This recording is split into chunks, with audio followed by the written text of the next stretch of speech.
Hello and welcome back to another episode of You Want to Do What with Dan and Julie. Today we have Carla Grace on, who is an artist. Hi Carla, how are you? Hi, I'm good. How are you? All good. Do you want to tell everyone a little bit about what you actually do, Carla? Sure. So I'm a wildlife artist and I create dominantly acrylic realistic paintings, and I focus on selling more to the high-end market, and I also create online tutorials of my work, and that's formed the main structure of my business as it is at the moment.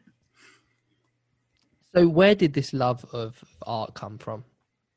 It came from my childhood. I grew up in different parts of Africa, and I think the part that stood out to me the most was when we lived in Zimbabwe in the 90s. And it was, before things sort of turned a bit difficult, and the animals had quite free range of just roaming between properties, and they weren't sort of sectioned off into national parks as much as they are now.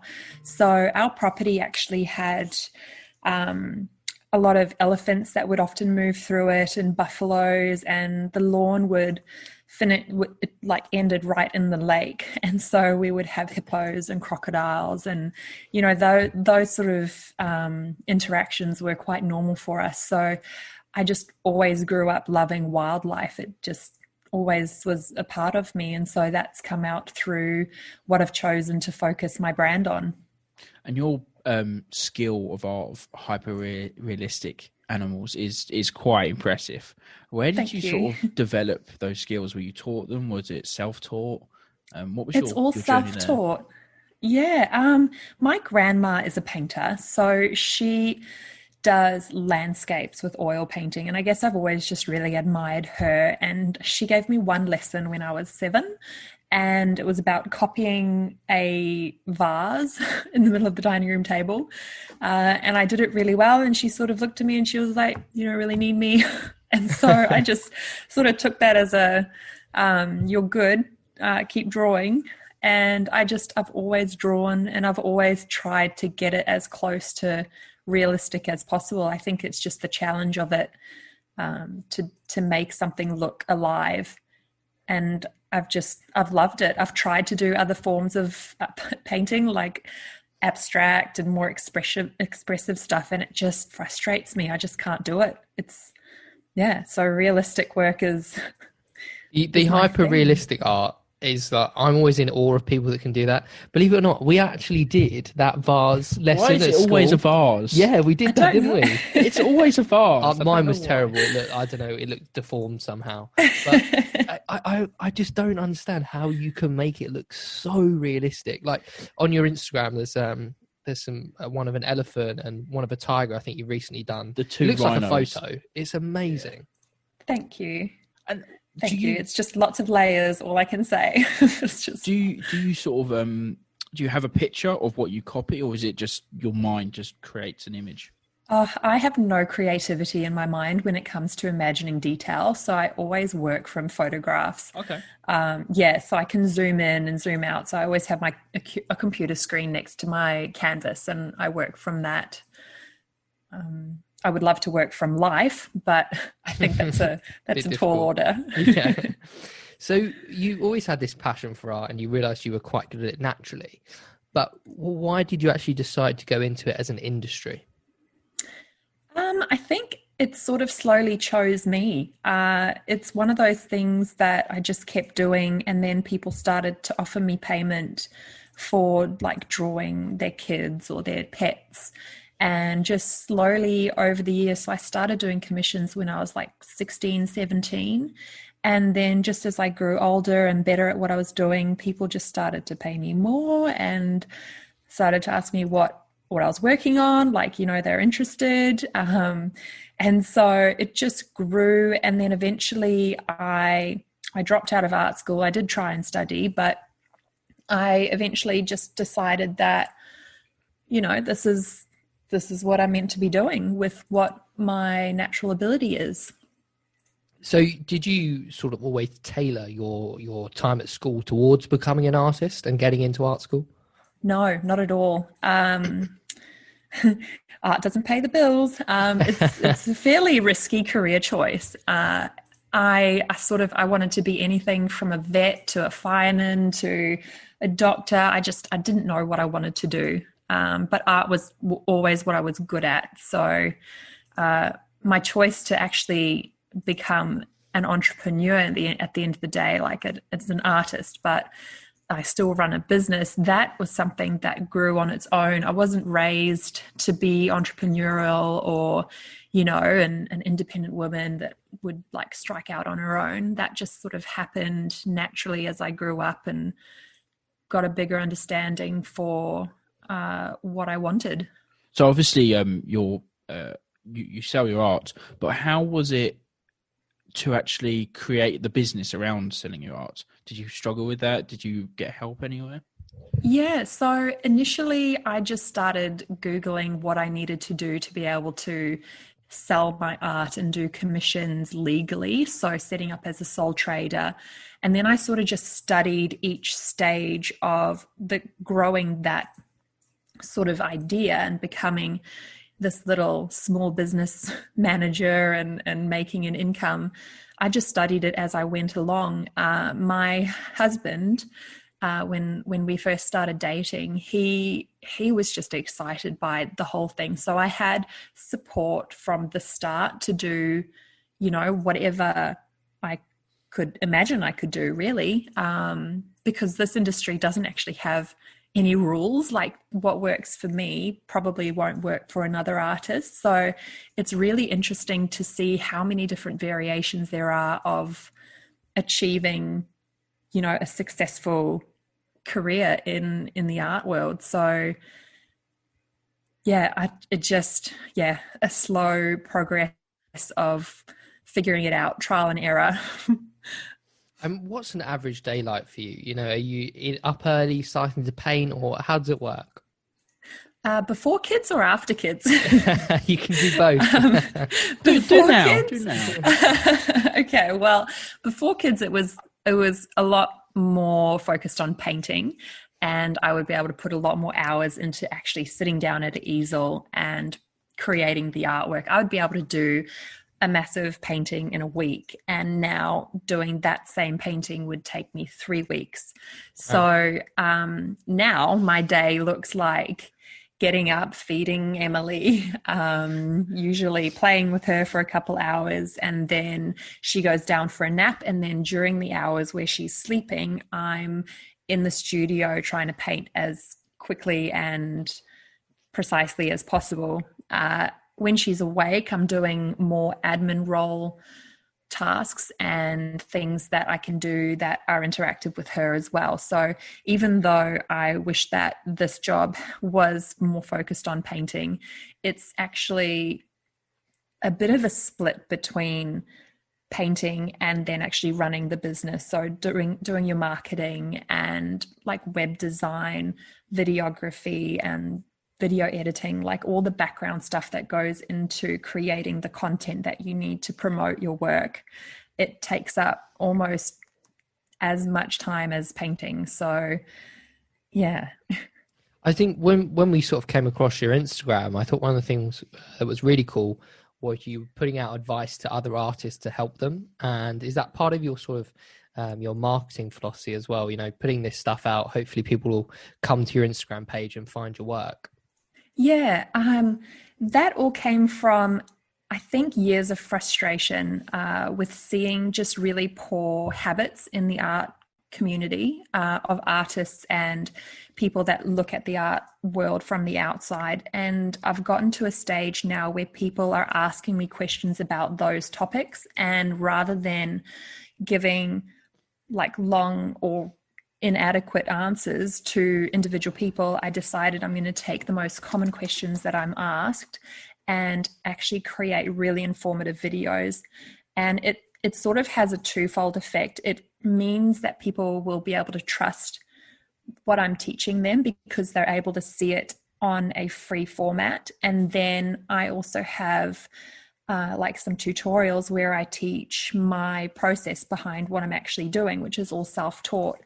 And then they trust the content that I've been putting out for free so much that they will automatically trust the things that I'm actually asking them to pay for. So it sort of has like a double effect. But I said to my husband the other night, I said, if at the end of the day, the only thing I'm doing is creating a more healthy artist community, then it's been a success. Like it's just getting people to talk about the things that they don't usually talk about. Like the art communities are quite secretive. Yeah. So I've found it incredible, actually, the response that I've had from, and I've only done 3 of those like discussion videos, and it's been incredible. That's good. So yeah. What would be some of the personality traits that you see in yourself that help you thrive? Definitely being a hard worker, being able to take risks, and a little bit of a thick skin, short memory combination.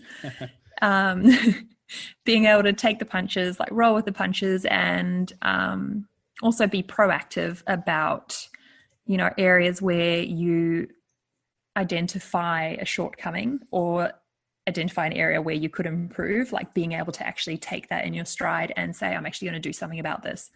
So I think those would probably be the key ones. What would be some of the biggest positives or opportunities you've had out of this career so far? Positives would definitely be being my own boss. You're limited by your imagination with where you can take this career. I mean, like I said, there are no rules in the art industry. You can apply for residencies overseas, so galleries can pay you to come in and work there for months, and you have this beautiful exhibit. You can have exhibits anywhere in the world. Like, you're not limited to a set of rules anymore like you used to be. But now, because everything's so transient and you've got such a massive online presence, you can really just, wherever your imagination wants to go, if you're willing to take the risk to make it happen, you can do incredible things. Have you ever done a residency? No, I haven't.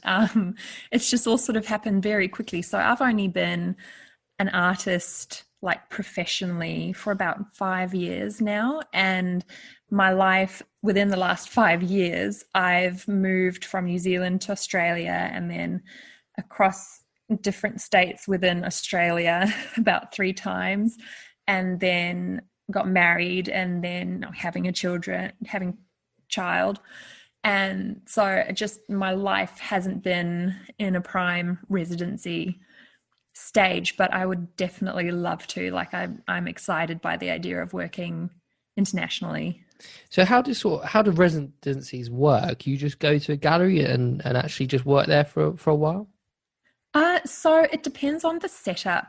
Residencies are usually open to anyone and everyone, and you got to apply for it and submit a proposal like you would if you were approaching anyone else in any industry and you want them to consider your product above another business's product. You have to propose why you would fit this role. It's like a job application, really. And they consider all the applicants and then say, we would love to have you on the residency. So it all depends on the gallery, what they ultimately want to be recognized for and what they think your artwork will do for them. So it's like a mutual beneficial relationship.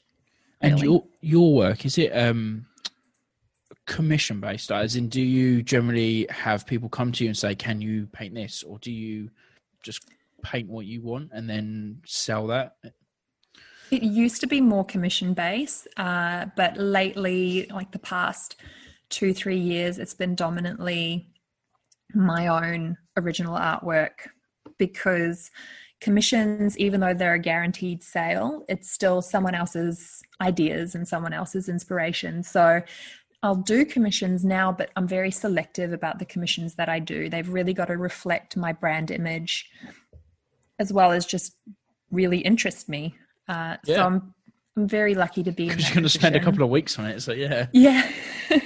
Do you find it really difficult with commissions? Because I'd imagine you're not restrained, but to a certain extent you are, as to what you could do with the painting. Yes, commissions, I used to really struggle with them. There wasn't any sort of genuine inspiration or creativity from my end. I was very much following the needs and the vision of my client or collector, which is totally fine. And you can really get involved in what they want because there's usually quite a big story behind the painting and what they're looking for. But when you do that for a long period of time, you do tend to lose your own vision. And I found that it was very important for me, like, to stop myself from burning out, to keep in touch with the artwork that I love to make myself.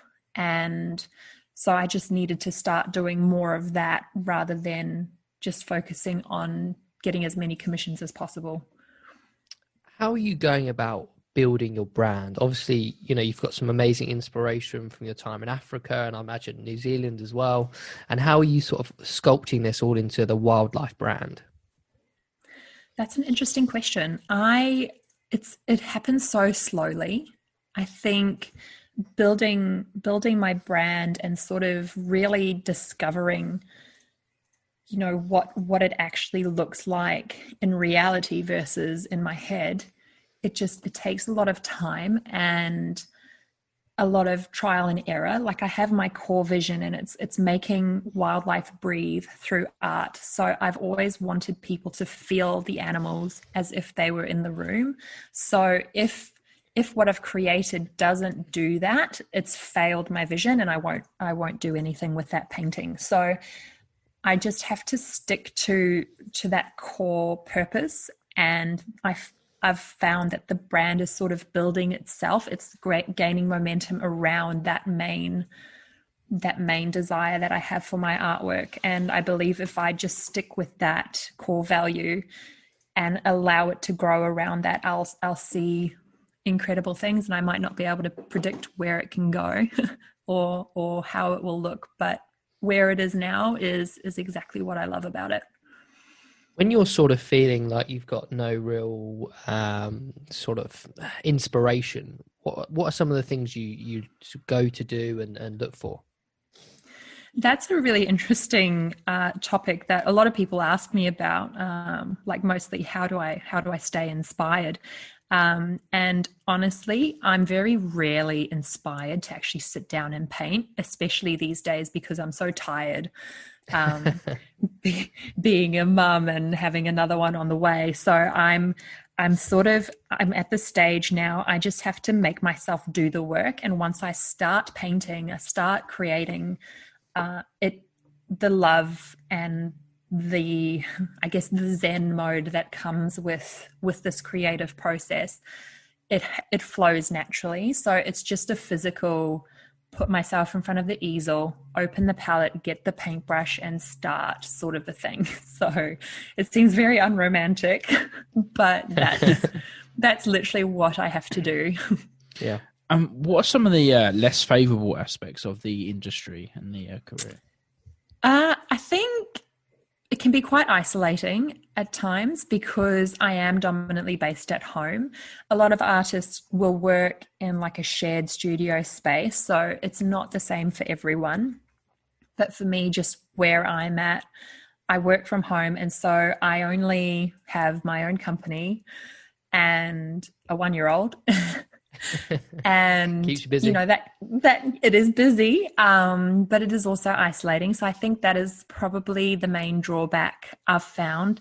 And also with being online, you can get quite a bit of negative or confronting feedback, which is not a major thing for me. It's sort of, there's an emotional disconnect that happens when you put yourself online. I think that needs to happen. But that is also part of it. Yeah, certainly. With trolls, I mean, you get them everywhere. You just got to ignore them, haven't you? We like to talk a bit about what people could expect salary-wise. Now, when we do this with creative industries, we always find it very difficult to find real figures, as you could imagine.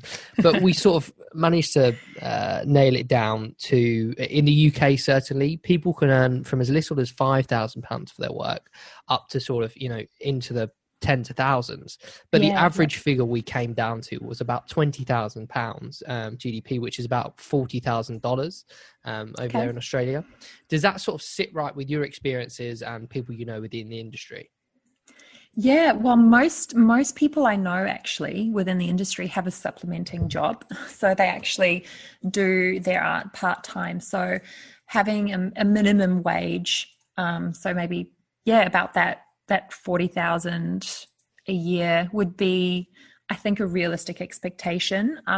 But it also does take years to get to that point. So it's such a tricky thing to put a number on, isn't it? Because I had 83 cents to my name when I started. Oh my word. And you get into the negatives, and you really rely on the people who believe in you to get through those times, because you might not have a sale for months and months, how do you keep yourself going? My first sale took 3 months, and it was a massive brown grizzly bear, and I sold it for $3,000.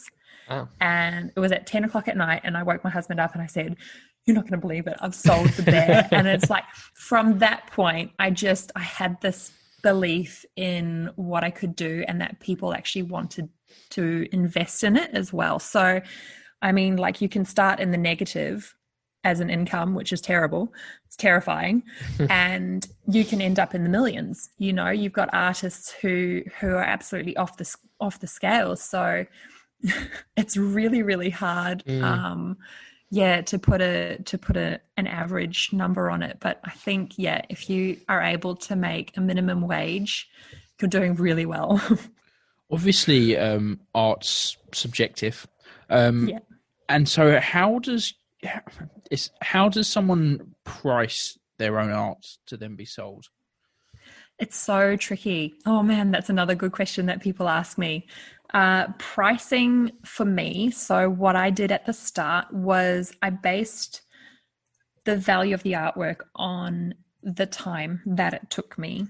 And it was also based off what people had been paying me up till that point. So because I'd been selling commissions and artwork ever since I was 17, by the time I was in a professional position, actually trying to make an income from it, not just, pocket money or the odd sale, actually really trying to push it, I had a rough idea about what my work was worth to people at a very basic level. So I considered the hours that it took, added tax to that, and added the material cost to it. So I just started at the base rate for the hours. So people were paying $300 for a portrait. And then basically as demand increased, I could increase my pricing, because I'm only able to create so many drawings in a week. It's not like I can just churn them out when people want them. As long as the waiting list is growing, I can start increasing the price. So that happens slowly and over years, and it all depends on the market and how you add value to your product. And that is where you can actually start to break into new price brackets. So you mentioned at the beginning you work for sort of maybe the higher ends, and how important is it to build connections with sort of maybe a client base, a network, maybe even galleries that will buy your work maybe a couple of times, or they might commission you, or how important is that? I think relationships within the industry, it doesn't matter if they're buying or if it's just a connection that you're making accidentally. I think that they are the most important part of being successful, because the art industry is such a small world, especially with everything being online. If you go to a gallery and you have a really negative experience with them and they start talking between their connections, it automatically puts a little sort of a sour taste into what could be potentially a really good experience. So I take my relationships very seriously, whether it's just been a very small commission or a very small sale, I will treat people that have spent $50 on a tutorial the exact same as I would treat people who have spent thousands of dollars on an original painting, just because people talk and word spreads, and you want to be good at what you do. Like, you want to be the best, and you want people to know that. And so what would be something that's not in the job description that you maybe have to deal with every now and then? I would have to say what I found the hardest part would be detaching myself emotionally from my work and from sales, or the lack of sales, because art is such an emotional and personal thing for someone to put out there. As soon as you release it into the public domain, you've released your power over it, I guess, if you want to call it that. And I think the next thing would be the patience that's required to wait it out. And how would somebody begin to really progress in the industry? I know you've already said it takes a long time and a lot of years and hard work, but is there anything else they can do? Like your social media classes, for example, I'd imagine that's helping you progress in the industry. Yeah, you definitely upskill yourself. Like, don't wait for someone to find you. I think making your own value is, especially because online media, like investing in yourself so that you can do better quality work, definitely speeds up the progression. It's to just keep going and to just keep doing your thing, and being willing to learn would definitely help you progress in the industry. Like, I had no idea how to edit videos or anything about photography when I first started, and that's something that's become the cornerstone to how people view my work, is the quality of how I present it to them. So I've invested a lot of time, a lot of money into that part of my business, even though it's not directly like the art making. So I've spent a lot creating value around the art. It's not just about the art. So thinking about those things helps to actually progress more in certainly. That part. Yeah. And would you still go into the industry knowing everything you know now? Absolutely. Best job I've ever had. Brilliant. Listen, thank you so much for coming on, Carla. It's been a real pleasure to chat with you. Oh, thanks for having me. That was really good chat. Thank you so much. Where can people find you on social media as well as your artwork? I'm on both Instagram and Facebook. That's probably where I'm the most candid. So it's Carla_Grace_art, and just Carla Grace Art on Facebook. And I also have a website which I keep just as up to date, which is just carlagraceart.com. Thank you so much for coming on. It's been a pleasure talking to you. Thanks, Carla. Thanks for having me. Thank you so much.